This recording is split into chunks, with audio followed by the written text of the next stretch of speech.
All right, so huge game on Saturday with the Falcons coming to town. I've been saying this all week. This is the first time in history that a 6 seed is favored over a 1 seed in the playoffs. Man, your Eagles are getting no love in Vegas. Yeah, and Doug did something that's a little bit unconventional, at least from an Eagles head coach standpoint, is that they basically posted flyers up around the NovaCare that they are underdogs this week, and so they're going to try to use that to their advantage. I think Vegas obviously probably paid too much attention to the last 2 games of the season. The final game didn't mean anything, but the Monday night game against the Raiders, the offense didn't look very well. Nick didn't look very well.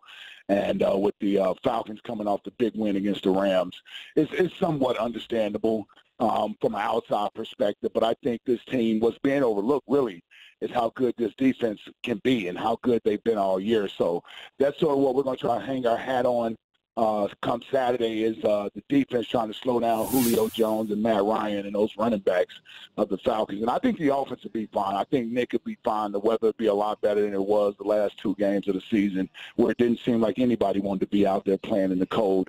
And so I think he'll be fine. We'll run the ball. Hopefully we run it effectively with Jay Ajayi. And I'm expecting the Eagles to win a good football game Saturday.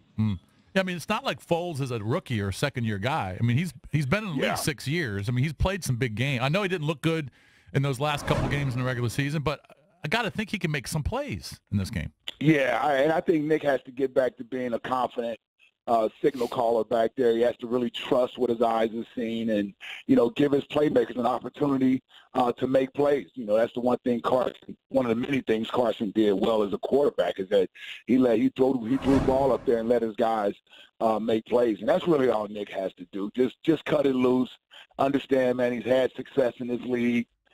He's capable of winning big games. He's done that before as well. Hasn't won in the playoffs, but I will point this out. In 2013, when he had that year, when he left the field in that playoff game against the Saints, the Eagles had a 5-point lead. So he had done a good job of giving them the lead late in the game, and it just so happened that Drew Brees went down and kicked the game-winning field goal, or put his team in position to kick the game-winning field goal. So I don't have as much concern as some of our fans do about Nick Foles and what he's going to be able to do. I think the game is really on the coaches, Jim Schwartz and Doug Peterson. Doug Peterson with his offensive game plan, being able to tailor that around Nick Foles in the running game.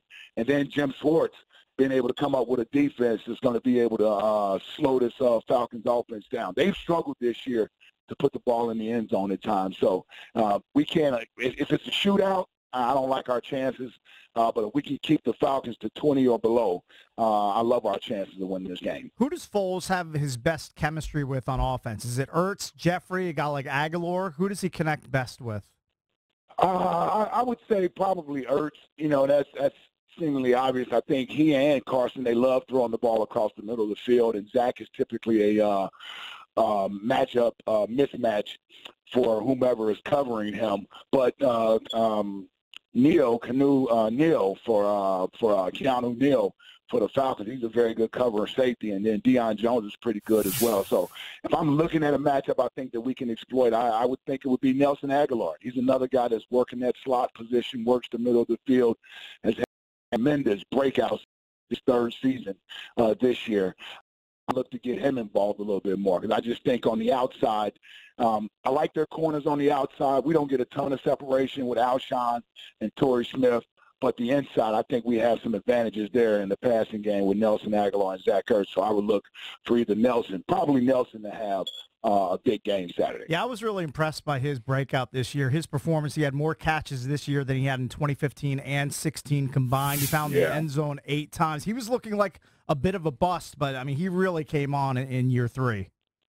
Yeah, he struggled last year big time. You give all rookies a pass their first year, but the second year, he was big things expected from him. They had him out there playing outside really as the number 1 wide receiver on this team last year, and he struggled with drops. He struggled with confidence. They even had to sit him down once just so he could sort of clear his head.